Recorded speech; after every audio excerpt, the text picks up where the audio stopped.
Hello, pumpkin friends. It's your buddy, it's your pal, it's Chad with Colorado Giants, member of the Rocky Mountain Giant Vegetable Growers. Actually, Hall of Fame member. Ho ho, fancy me. Maxwell is with me today. Charlotte's off getting a cast on her arm. Unfortunately, our playset over there, she took the expressway down instead of the elevator, and she broke her arm, so she's off getting a cast. But me and the boy, come here, boy. Me and the boy are enjoying the nice weather that we have today, because tomorrow it's going to be, well, actually tonight, it's going to be probably 4 to 6 inches of snow. But right now it's mid-70s. It's beautiful. So we're going to do some things. We're going to do some stuff, and I'm bringing you with me. So stay tuned.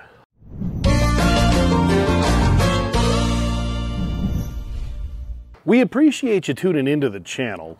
If you haven't done so already, make sure you hit the subscribe button. It's right down there. And then hit the little bell so you get a notification. I had a big trade show this weekend, so if my voice sounds a little weird, I lost my voice. Hopefully it's coming out normal on your end, but inside of my head, I still sound a little bit weird. So excuse that.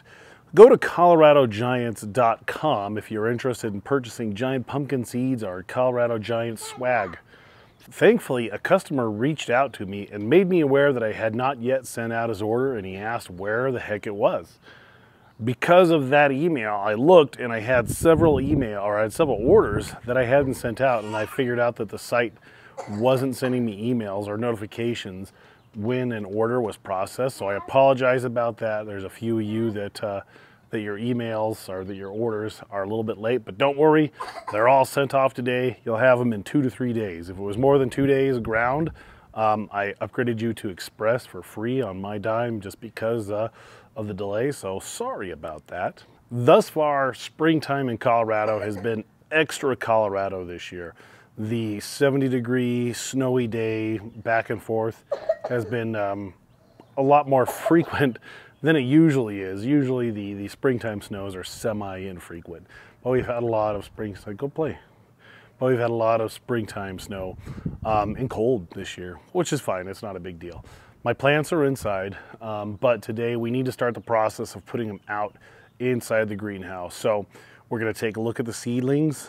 We're going to take a look at my setup out there, and I'll tell you a little bit more about what we got going out, or I'll tell you a little bit more about what we have going on, the property as a whole, and we'll call that a video. So let's jump in. Here are the seedlings. Today is the 25th. We started these on the 10th, so they're essentially 15 days old from when we started the process. They're looking really good, especially because this is in my garage. You saw it behind me. My garage is not heated. A lot of people will put them in their basements. Honestly, it's probably more ideal because the temperature stays a lot more steady. But as a whole, I would say that these are looking pretty good. This is my CO2 sensor. I did hook up my CO2 system. If you don't know what that is, I have a tank that injects CO2 in here because, high school biology, science class, plants eat or breathe CO2, expel oxygen, so we're giving them more oxygen essentially, so they grow faster. But they're looking really good. We're on our second true leaf, and then the third ones are starting. Pretty much all of them are looking really good. I would have to say that probably this one is the front runner, which is one of my 1676s. So that's pretty awesome. And then the 2550s are looking really good too. So it'll be challenging to choose. But the main reason for the video today is we have to get these into the greenhouse, and we have to kind of harden them off, because these have never been exposed to the sun. It's like one of my children, they're going to burn really easy if we just throw them outside. These lights are really good, but these lights are a poor imitation of the sun. It's nowhere close to the intensity of the sun. So if I were to just take this plant, put it outside, even on a 70-degree day today, the intensity of the sun would burn and bleach these leaves. Thankfully, in the greenhouse, we have shade, and then we're going to use more shade to keep these guys from burning. So let's go out to the greenhouse. We'll talk about that.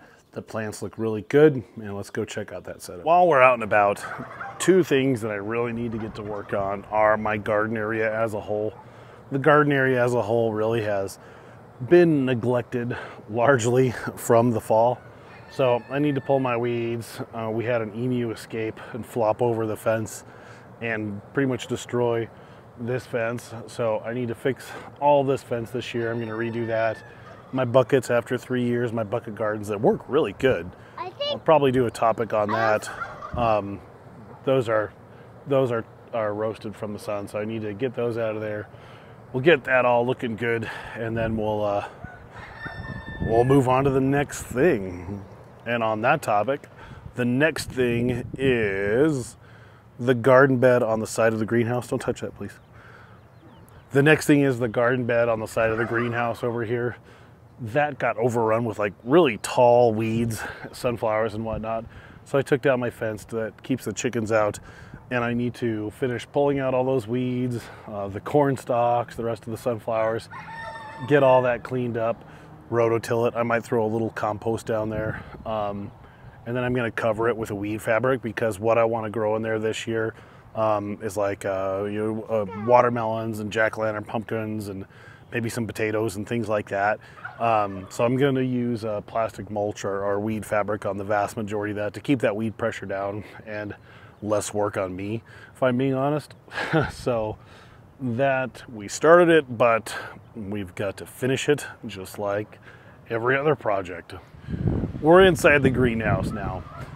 Remember I mentioned that it's important to shade your seedling plants. The greenhouse itself provides about 20% shade.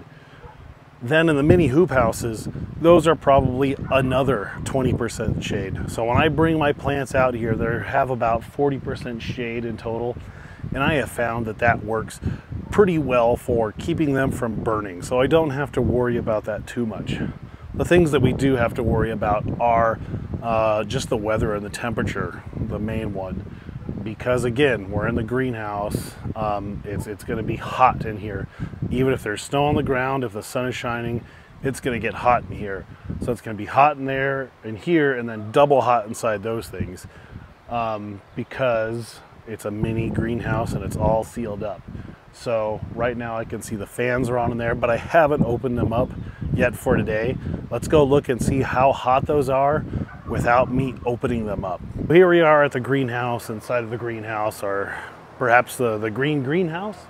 I have not opened these up yet for the day, and you can see the condensation on there. I would reckon it's pretty hot in here, so let's take a gander. I don't know if you can see it, but it's 88 degrees inside there, so that's pretty hot. Too hot for baby pumpkin plants. So what I need to do, and this is something I will do every day, is take off my binder clips, and I'll usually put 1 or 2 on the end to act as a weight. And, oh, you're silly Willie. And then I just roll it down so I get some ventilation. And there you go, because there's a fan in there. I think you can see it. Yep, the fan in there will blow that hot air out. And I'm going to open up the other side so you get that cross breeze, because the temperature inside the mini greenhouse will be too hot, but it's probably okay inside the greenhouse. If it gets too hot, then we need to kick on the wet wall. That's a problem for another day. Just a few minutes, the temperature inside there is down to, well, it just went to 71. So we're at 71 degrees in there. That's perfect.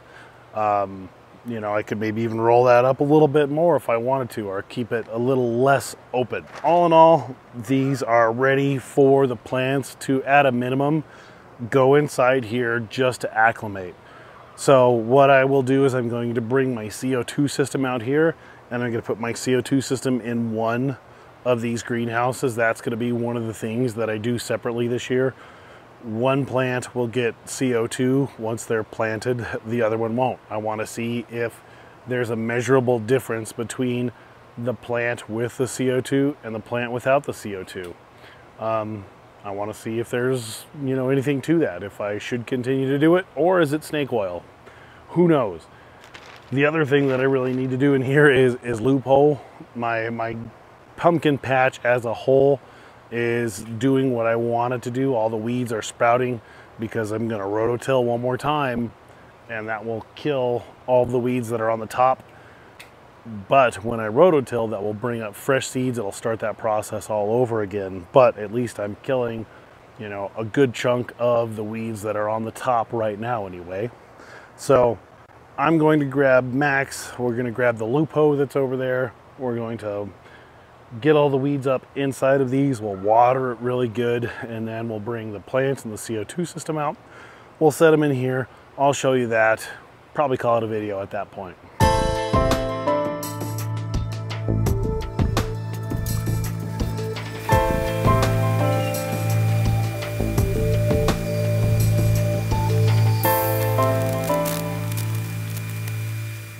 One of my pet peeves in the greenhouse are the weeds that like to grow all along the perimeter. And usually this water line is right here. So I can only get to them, you know, at the very beginning of the year. And I didn't do it last year, but I'm gonna do it this year. In fact, I'm gonna try and do it right now. So we're gonna throw it in time-lapse mode, but the game plan is lupo all of these dandelions all the way up here. I'm going to come back and I'm going to spray this with a pre-emergent. So I'll lupo it, I'll rake it all out, make sure it looks nice, hit it with a pre-emergent. So hopefully this year all of these weeds along the perimeter won't be a problem.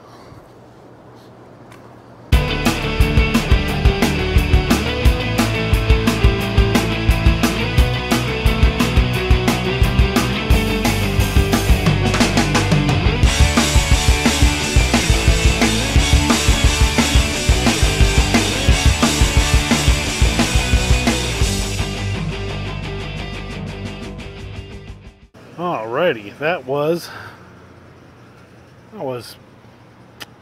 a task, but look how much better that looks. A whole pile of junk and weeds that I'll get rid of.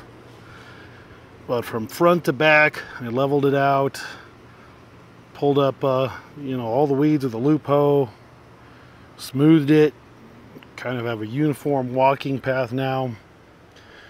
And one thing that I have to do is reroute some of my sprinkler lines, because I'm only going to have 2 plants. So I think what I'll probably do is stop it here and have this one come out and hang it right, or rather left, and then run all the lines that way.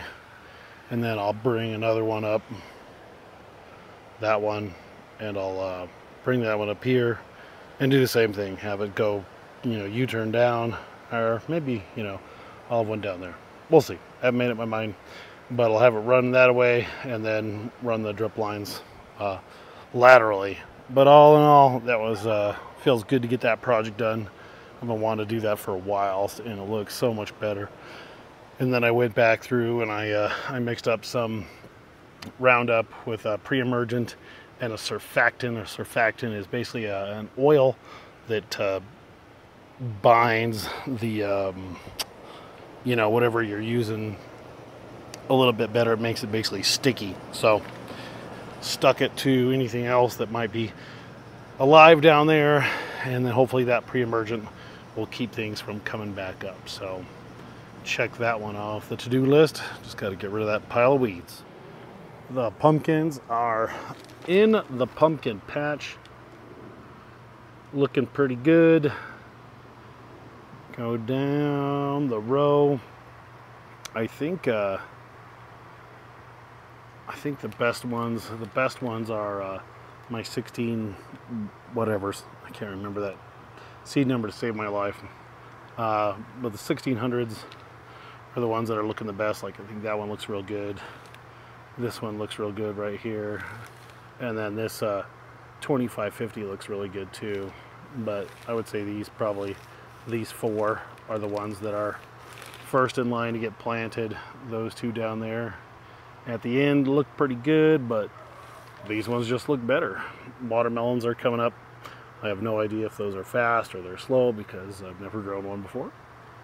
Backup plants, probably need to just give those away or throw them away because they're outgrowing their cup.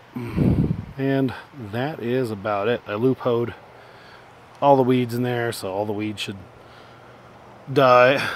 Killed those guys, and that's probably about it for this here video. I've got more work to do, but if I'm being honest, I just kind of want to do my work and not drag the phone around with me. So that's it. I hope you enjoyed this one.